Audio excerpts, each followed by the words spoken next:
Écoutez, nous ne sommes pas face, comme j'ai pu l'entendre, face à une diversion ou encore à un problème de priorisation. L'islamophobie, c'est un fait, c'est quelque chose qui se déploie, c'est une politique et cela depuis des années, sans remonter à très longtemps. On peut revenir aux lois de 2004, qui a été la boîte de Pandore, de la matrice islamophobe, en désignant l'objet, le fait musulman, la femme musulmane et plus largement les musulmans en général, comme le fait négatif dans cette société, et ensuite pour devenir avec la loi séparatisme, l'ennemi intérieur.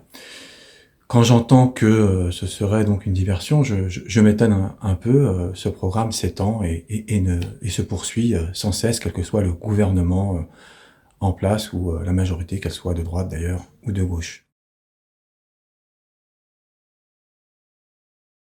Ensuite, que faire? Oui, c'est la question qu'on s'est toujours posée, et cela de tout temps, face à chaque répression, face à chaque injustice.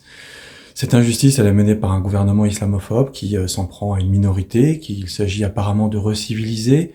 Ce seraient des sauvages, on parle en l'occurrence de nos enfants, on parle de jeunes filles inoffensives qui sont traitées comme des ennemis, comme un défi pour la République, comme des gens avec qui il faudrait être intraitable. J'ai entendu récemment, la seule personne, la seule idée avec laquelle on doit être intraitable, c'est la personne islamophobe, c'est l'islamophobie française. Et en cela, je pense que ces jeunes femmes montrent le chemin de la lutte, s'inscrivent dans les luttes passées, décoloniales pour la liberté d'expression du fait musulman, pour la liberté d'expression de leur féminité, comme elles le souhaitent et non comme le souhaite la police française du vêtement. En cela, s'inscrivent également dans des luttes comme celle de Rosa Parks. Elles disent non, elles refusent les injonctions à l'obéissance et à la soumission. Quand on voit ce qui se passe, on se demande si on ne veut pas détruire ces filles de l'intérieur, puisque je le dis et je l'affirme, ce programme islamophobe se déclinant de plus en plus à travers des mesures administratives, des sanctions, des intimidations, une politique de la terreur qui a été menée au fur et à mesure des années. Aujourd'hui, on en arrive à une espèce de volonté, et je pèse mes mots, de viol de la personnalité de ces personnes, mentale, physique, psychologique, puisque tous les matins, elles seront en face d'une police du vêtement qui leur demandera devant leurs camarades, les gens qui sont dans la rue, puisque les lycées se trouvent au milieu de nos villes, de se déshabiller. Donc imaginez-vous le dommage et la souffrance que ça peut entraîner chez des jeunes femmes.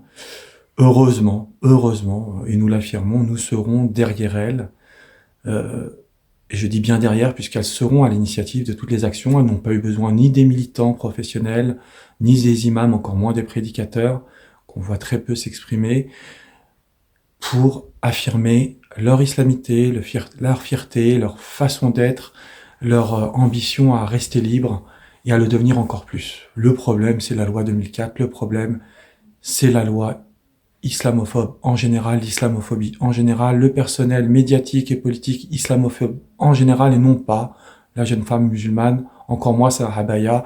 Il n'appartient à personne de se demander si elle serait ou non religieuse. C'est un faux débat, puisque le problème n'est pas de savoir ceci ou cela, puisque après la abaya, on ira sur autre chose, pourquoi pas la jupe longue, et c'est déjà le cas. On a eu des signalements d'harcèlement de personnes islamophobes. On nous raconte qu'il faudrait soutenir encore plus le personnel enseignant. Le soutenir dans quoi? À vrai dire, lui ramener la police, comme on a fait dans nos banlieues en ramenant le RAID, ou encore le GIGN quand il s'agit de révolte, quand le jeune Naël a été tué. Qu'est-ce qu'il faut après avoir stigmatisé, brutalisé ce qui ne reste que des adolescents? Maintenant, il faudrait passer à leur sœur, parce que comme Naël, comme les personnes stigmatisées dans ce pays oppressé, ces jeunes femmes sont musulmanes. La solution, ce n'est pas moi qui la donnera. Je pense que ces jeunes femmes lui la donnent tous les jours en restant elles-mêmes fières d'être musulmanes, en s'habillant en abaya, en robe longue, selon leur islamité, parce que c'est pas un gros mot.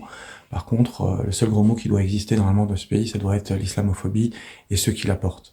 Donc, total soutien à ces jeunes femmes, qu'elles viennent en abaya, en jupe longue, ou que sais-je, c'est leur liberté, et j'espère même que leurs camarades de classe, qu'ils soient non musulmans ou pas, qu'ils soient hommes, femmes, seront derrière elles pour prouver que la jeunesse française lutte pour l'émancipation, lutte pour la liberté, comme c'est le cas dans de nombreux pays, où l'on voit à chaque fois la jeunesse en avance par rapport à des pouvoirs rétrogrades, des pouvoirs qui ne cessent de rêver, de fantasmer une France à papa qui n'existe plus. Cette France, c'est la France des jeunes femmes en abaya, c'est la France de leurs camarades françaises de souche, comme on aime à dire aujourd'hui, qui les soutiennent. Ce n'est pas la France de Macron et de ces personnes qui non seulement s'en prennent aux jeunes femmes portant le hijab, mais qui ferment de plus en plus d'écoles, de classes, qui donnent de moins en moins de moyens aux professeurs, et qui fait d'eux, plutôt que de faire des instructeurs et des enseignants, de nouveaux flics. Merci.